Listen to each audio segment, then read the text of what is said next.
Bonjour aux lecteurs de notre chaîne YouTube et aux membres du forum de rcmac.com. Alors, on est sur la 4e vidéo sur la présentation du Funtech STX. Alors, c'est un gros 1/12e XL. Moi, j'appelle ça plutôt, c'est un gros 1/10e pour moi quand même déjà. Alors, dans les premières vidéos, je l'ai comparé à un 1/8e, à un gros 1/10e aussi. On a vu un peu les principales caractéristiques et on a commencé à le démonter. Le but étant de le dépouiller de A à Z, voir ce qu'on peut améliorer, voir ce qui est bien, ce qui est pas bien. Alors je rappelle, ce sera une voiture qui sera évolutive et on va voir aussi ce qu'on peut bricoler nous-mêmes. Alors là, dans cette vidéo, on a déjà démonté le train avant, une partie du train arrière, et là on va démonter le couvercle, on va découvrir ça ensemble. Donc on va regarder, je vais déjà démonter les vis que je vois. Ah, pareil, hein, je vous avais montré le châssis, comment il est fait. Hop. Donc il y a pas mal de vis. Alors celles-là, elles sont plus longues hein, sur l'avant, parce que c'est ça qui fait la fermeture de la cellule.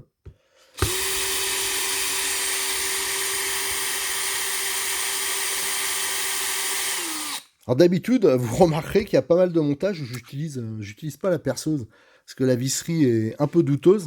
Là, elle me semble tout à fait correcte, donc j'hésite pas à l'utiliser. Alors bien sûr, il faut utiliser les embouts qui vont bien. Hop. Ah, il y en a pas mal hein, des vis. Hein. Tac.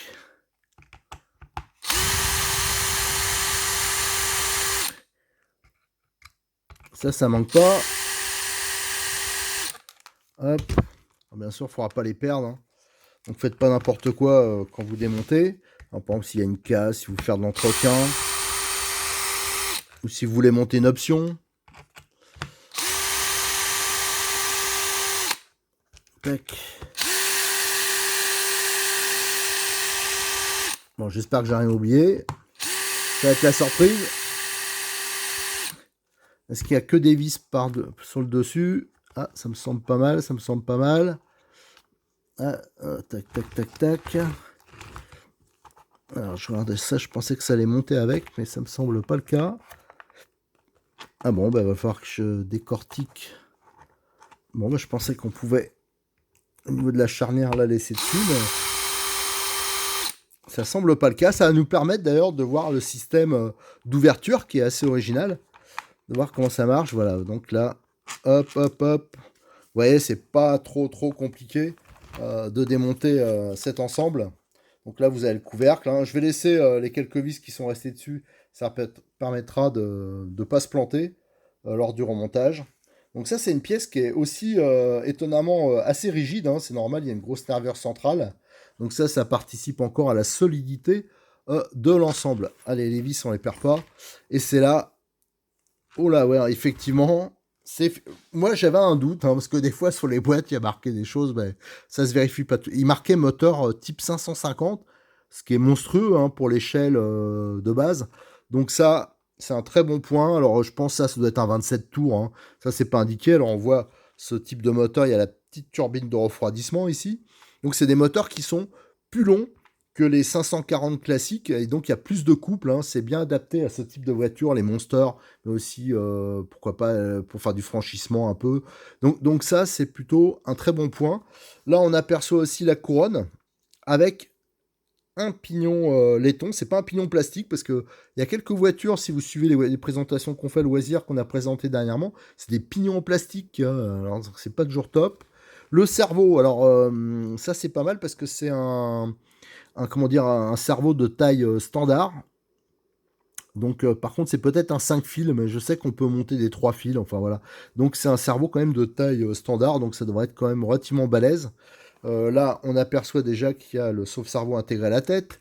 On a, alors là, ils ont quand même fait un truc pas mal. Ils ont mis une biellette avec des pins inversés pour régler, en fin de compte, l'alignement entre le bras et la commande de direction. On peut voir aussi la barre Ackermann là, et que c'est sur bac bronze la direction. Ça, c'est pas mal parce que souvent, c'est directement le plastique. Donc ça, on va pouvoir, si on veut améliorer, on peut le remplacer par des roulements à billes. Voilà. Parce qu'il y a quand même beaucoup de voitures dans ces gammes de prix où c'est directement sur le plastique. Donc ça, c'est un point qui est pas mal. Donc là, on peut voir qu'on pourra mettre le cerveau qu'on veut. Là, on voit le système avec le ressort qui est ici. Le système de verrouillage. Voilà. Donc ça, c'est pas mal conçu. C'est vrai que c'est quand même assez simple. Voilà, donc ça, c'est pas mal. On peut voir que la prise, bon, bah, c'est tout à fait standard. Allez, ça, j'ai retiré la trappe. Allez, on va le retourner. Donc ça, vraiment, c'est une direction très classique. Là, je pense que c'est le boîtier. On regardera, mais éventuellement, peut-être qu'on peut mettre, je vais en démontant, peut-être qu'on peut mettre un vrai récepteur après. Là, c'est bien sûr un système récepteur 45 et contrôleur 45 ampères. Donc c'est assez classique pour ce genre de voiture, mais je veux dire, ça pose pas de problème de fiabilité. C'est juste que pour eux, c'est plus compact, ça doit coûter moins cher, je pense. Les fils sont directement soudés sur le moteur. Alors ça, c'est l'avantage, ça évite des fils qui se travaillent partout et c'est toujours un petit plus au niveau rendement. La soudure a l'air à peu près correcte, ça a l'air bien. Et là, on a le petit interrupteur qui est bien placé ici. Voilà, le petit interrupteur pour la mise en marche. Et comme je disais, là, le moteur, j'ai l'impression que c'est réglable, ça on confirmera. Si c'est réglable, c'est bien parce qu'on va pouvoir adapter des roues de taille différentes. Et là, bien sûr, là je vois, je peux démonter le couvercle. Vous voyez, c'est une fois que la platine est démontée, l'accessibilité mécanique est vraiment bonne. Et vous avez donc le couvercle, on voit que c'était bien graissé.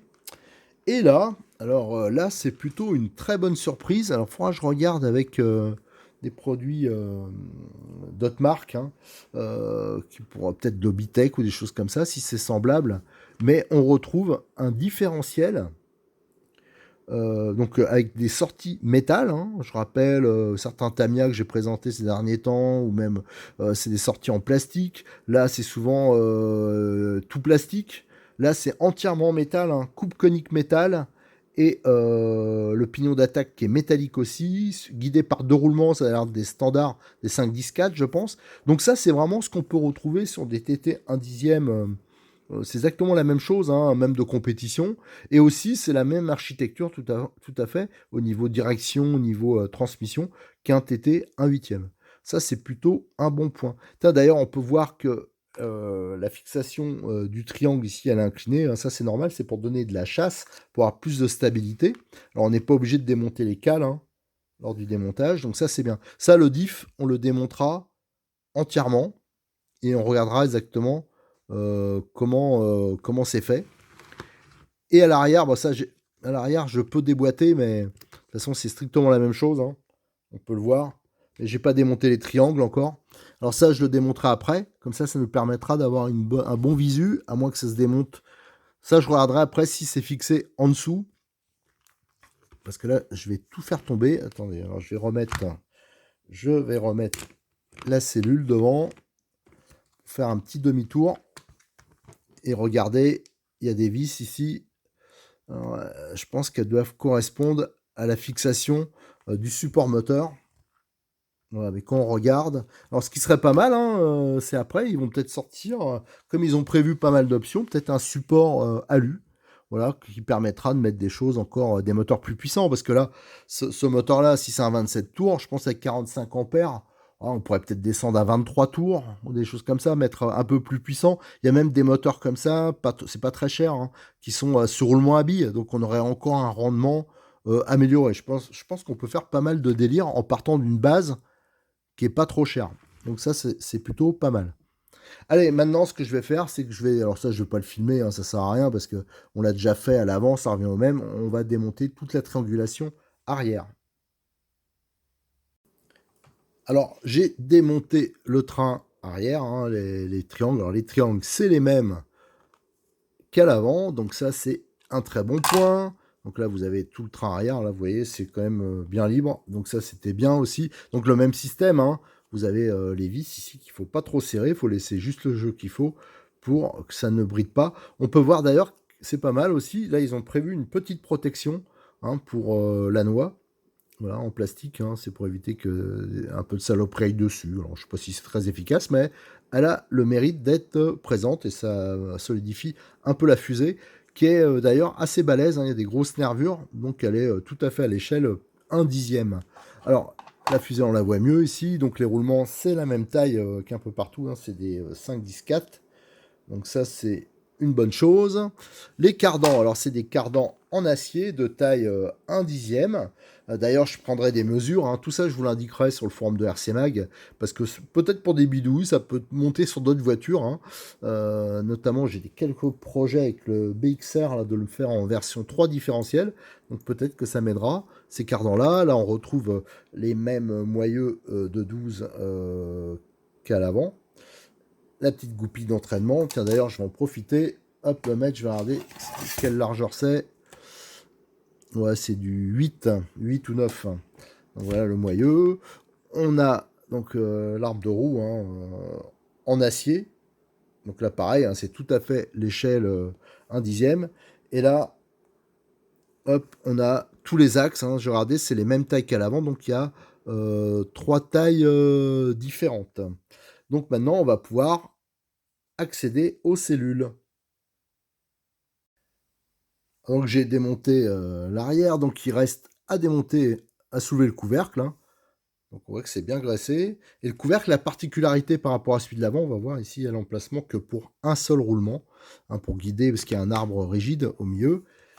Et si on regarde à l'avant, là il vient de tomber, la différence, c'est pour ça qu'il y a deux supports différents, c'est qu'il y a deux roulements à l'avant et un seul à l'arrière. Hein. C'est le guidage qui est différent. Voilà, de la couronne. Donc ça, c'est tout à fait normal. Et on voit ici des pions de centrage pour le montage. Et c'est assez lourd. Donc il y a quand même pas mal de plastique. Et c'est pas du plastique mou, là. Hein, c'est, comme on dit, ça doit être chargé un peu. Et donc c'est bien rigide. Donc ça, c'est plutôt pas mal. Ça, je pense qu'il n'y aura pas de problème avec cette pièce. Le seul truc, c'est que ici, sûrement, j'agrandirai un peu. Parce que franchement, quand on rentre les amortisseurs dedans, c'est un peu dur. Mais c'est normal, ils ont ajusté au plus serré. Alors après, nous avons donc la transmission centrale, la transmission avant, donc guidée par deux roulements. Ici, on avait l'arrière. Voilà. Hop, je vais démonter le diff. Et là, on a une vue sur le pignon métallique. C'est quand même, pour l'échelle, c'est quand même du gros module. Donc je pense qu'il n'y aura aucun problème de fiabilité à ce niveau-là. Et ici, vous avez les pions de centrage. Je trouve quand même que ces cellules, le châssis, enfin ça fait partie du châssis, c'est quand même bien conçu. Donc à ce niveau-là, j'ai pas trop d'inquiétude. Ce qu'on va faire, là, j'ai le différentiel. Alors, qui me dit quelque chose, ce différentiel. J'ai un petit doute sur. Je me demande. On va regarder la conception, s'il y a notamment quand on démonte le corps, s'il y a les petits inserts métalliques comme on trouve sur certaines voitures de la gamme 1/10 Hobbytech. Là, ce qu'on va faire, c'est que déjà, on va démonter la couronne, le dépouiller, voir si c'est un 2 satellites. Et miracle, on ne sait jamais. Ça peut, si c'est un 4 satellites, là, ça va être le grand luxe. On va voir comment c'est fait dedans. Et on a sorti le différentiel, donc on peut voir, hein, c'est tout à fait classique, ça ressemble vraiment à un différentiel de 1/8, hein, mais en réduit. Donc on va déjà regarder le roulement, à mon avis c'est du, hop, le petit pied à coulisses, du 15, 15, 10, 4. Donc ça pareil, c'est tout à fait classique comme roulement, hein, ça on les trouve facilement, et ça on le retrouve souvent sur des 1/8. Non, des 1/10, excusez-moi, et même des gros 1/10. Donc ça, c'est une bonne chose. Et là, vous avez donc la couronne métallique, 4 vis. Hop, allez. Comme les vis me semblent de qualité, j'hésite pas. Ah, c'est tout petit, hein, en diamètre. Tac. Donc ça me ferait penser à du charisma, un peu. Je reconnais un peu la taille des vis, les coupes coniques. Ça, faudra que je vérifie. Parce que des usines, hein, il n'y en a pas 50 000. Hein. Donc souvent, ils produisent en récupérant des éléments qu'on a sur d'autres voitures. Voilà, donc les 4 vis. Hop, hop, hop, là c'est collé un peu. Voilà. Là c'est ouvert. Et j'ai l'impression qu'il y a un joint. Alors déjà, premier bon point, il y a 4 satellites. Voilà, 4 satellites, c'est bien graissé. Alors ça, hein, je rappelle, hein, il y a plein de voitures, même des 1/8 de grandes marques prestigieuses. Et je donnerai pas de nom, hein, je suis pas, mais qui mettent que des satellites qui sont à peine plus gros que ça, et il y en a que 2. Alors là, sur une voiture qui est donnée pour un 12e, d'avoir 4 satellites et d'assez grande dimension, c'est bien graissé en plus. Ça, c'est plutôt pas mal. Alors moi, ce que je ferais, je mettrais sûrement de l'huile silicone. Je vais en profiter pour les photos. De toute façon, je vais entièrement dégraisser le diff, hein, le démonter entièrement. Ça, ce sera pour les photos que je vais vous mettre sur RCMI. Et je pense que s'il y a un joint, alors justement, on va regarder s'il y a un joint. Moi, j'ai l'impression qu'il y a un joint. Bon, c'est pas hyper visible, mais bon, ça, quand je démontrerai entièrement, ouais, pour moi, il y a un joint ici. Alors ça, je le vérifierai sur la notice s'il y a des joints en pièces détachées. Mais s'il y a moyen de faire une étanchéité qui est correcte, moi, je mettrai de l'huile silicone. Alors tout ça, je vous le signalerai, hein, sur quand je vous ferai le démontage complet. Alors ça, là, ce qui me fait dire aussi que ça ressemble à du Charisma ou d'autres trucs, c'est que vous avez ici un Circlips qui maintient la sortie. Donc ça aussi, ça fait penser à d'autres voitures que je vous ai déjà présentées. Alors, voir s'il y avait quelques pièces communes, ça serait plutôt pas mal. Donc tout ça, je le démontrerai, ça je vous le ferai en photo. Je montrerai toutes ces pièces et on fera le diff complet, une révision complète et on essaiera de mettre de l'huile silicone. Allez, qu'est-ce qu'on peut démonter? Ça, je ne démonterai pas moi, je verrai, je le démonterai peut-être au moins pour les photos, ni le cerveau, je vais voir. Mais au moins, on va démonter cette petite boîte et voir ce qu'il y a dedans. Alors ça ressemble fort à une boîte pour mettre un récepteur. Mais normalement, c'est un ensemble récepteur-contrôleur. Ouais, une petite boîte qui est bien faite. Et il n'y a rien dedans. Donc ça veut dire que par la suite, d'ailleurs ça va être simple à faire, hein. Si vous voulez une radio un peu plus sophistiquée, vous voulez, voilà, ça sera tout à fait possible de mettre votre récepteur ici et de mettre un contrôleur indépendant là. Ça ne sera pas un budget affolant. Ça peut être une évolution par la suite, surtout si on veut mettre des gros moteurs, des moteurs un peu plus puissants. Pour moi, la transmission, elle peut tenir largement un moteur beaucoup plus puissant.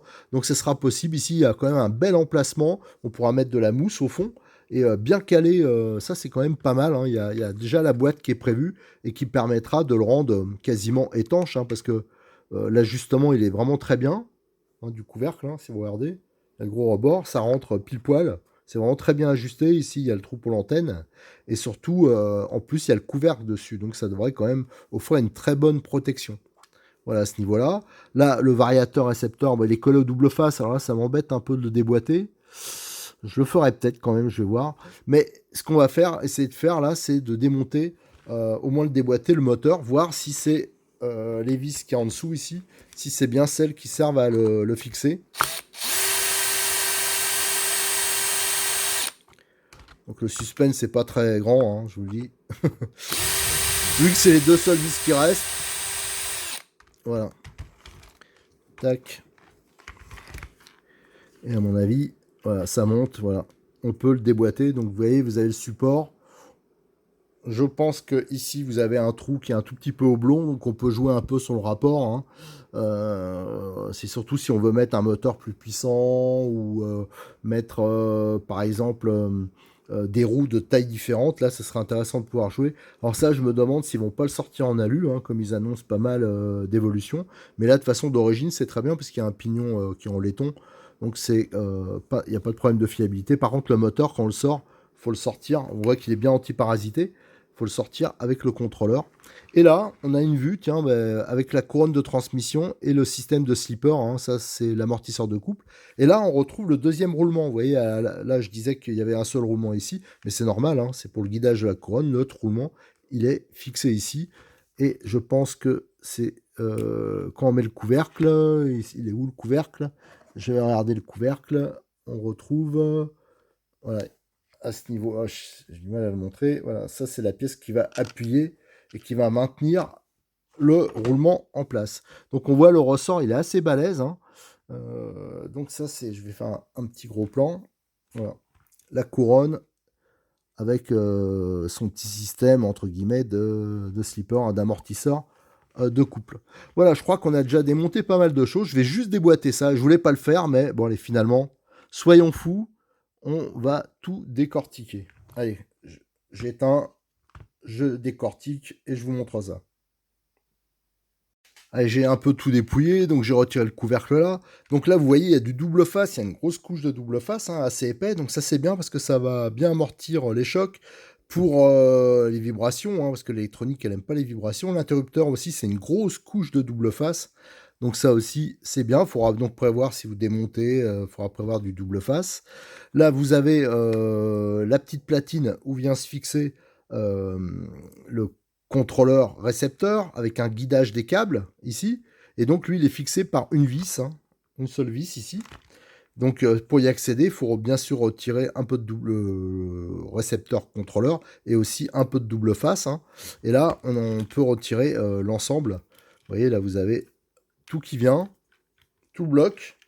Et bien sûr, le reste, ce qui reste après, c'est le cerveau de direction. Alors, lui, par contre, je vais pas le démonter, mais on peut voir que c'est un 5 fils. Alors, la norme, c'est 3 fils, mais il est sur la boîte, enfin, j'ai vu pas mal d'indications, c'est qu'on pouvait monter un 3 fils sans problème. De toute façon, l'avantage, c'est que c'est un cerveau de taille standard et qu'il y a tout qui est prévu pour monter éventuellement par la suite si on veut évoluer une autre radio, donc ce sera pas un problème. Disons que le but de ce genre de voiture, hein, c'est de pouvoir débuter avec un budget quand même qui est réduit. Si la RC ça plaît pas, ben, on n'aura pas perdu trop d'argent, hein, mais bon, avec ce genre de modèle, je pense qu'on peut quand même vraiment s'amuser. Et si vraiment on est pris de passion, et que ben, voilà, un Noël ou un truc comme ça, ben, à chaque fois on peut faire évoluer un peu la voiture, et on peut avoir, voilà, aussi on fait évoluer par rapport à son niveau de pilotage. Voilà ce qu'on pouvait dire jusqu'à présent, hein. Là, je vais décortiquer un peu plus pour les photos, hein, mais en fin de compte, là, on a tout dépouillé, hein. Il restait que le cerveau de direction en place. Et bien sûr, la commande de direction, ça je la démontrerai, je vous ferai les photos. Et surtout, ben, on regardera les tailles de roulement, on va essayer d'optimiser la voiture. Voilà, je vous remercie, je vous donne rendez-vous très prochainement sur la chaîne YouTube pour suivre les aventures de ce STX et aussi sur le forum de rcmag.com.